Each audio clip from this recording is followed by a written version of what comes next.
The German philosopher Hegel said the collision of a thesis with its antithesis yields not a cancellation, but a synthesis, a new something. I know in broadcasting, successful two-person teams are often made up of very different personalities.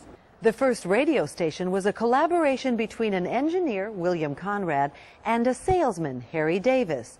David Sarnoff teamed with the engineer Edwin Armstrong to create NBC. Well, it seems the same is true for racing Corvettes.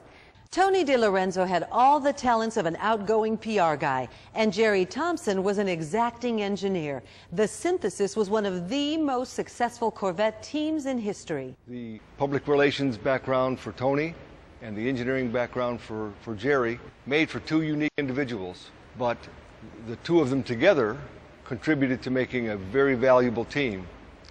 With Tony as the PR person and the outgoing individual, he was able to attract sponsorship for the team. Jerry, with his mechanical background and his interest in analyzing problems that may have occurred, fixing them, and making the car better, allowed for the team to be successful from a racing standpoint. So the two personalities, while they were different and unique, really complemented each other in this particular activity, which was racing Corvettes. Tony grew up in Detroit and Jer started racing there. So when their paths crossed during the 65-66 season and they were both racing Corvairs, a friendship between the two competitors seemed only natural. Growing up in Detroit was fascinating in the late 50s, early 60s. Due to the racing ban in 1957, the big three auto manufacturers agreed that they would not support racing. The SCCA had various sports car racing classes, and almost all of the cars in SCCA racing at the time were non-American cars. They were the Porsches, the MGs, Triumphs. The only American sports cars that were raced in their particular class were the Corvettes. And then in 1962, Carroll Shelby came out with the Cobras, which provided the Corvettes the competition that really began to enthuse A and B production SCCA racing. So those of us guys who were growing up in Detroit at the time, who liked American automobiles, the Corvette was the car to support. They were big, they were loud, and they were fast. They ran their first team race in '67 in a 67 at Watkins Glen with Hanley Dawson Chevrolet of Detroit as the sponsor. It was Hanley Dawson and Sunray DX Oil that made the team's '68 Daytona 24 hours appearance possible. Although they did not do exceptionally well in Daytona or later at Sebring, it was clear the team had arrived. Hear that? Fiberglass.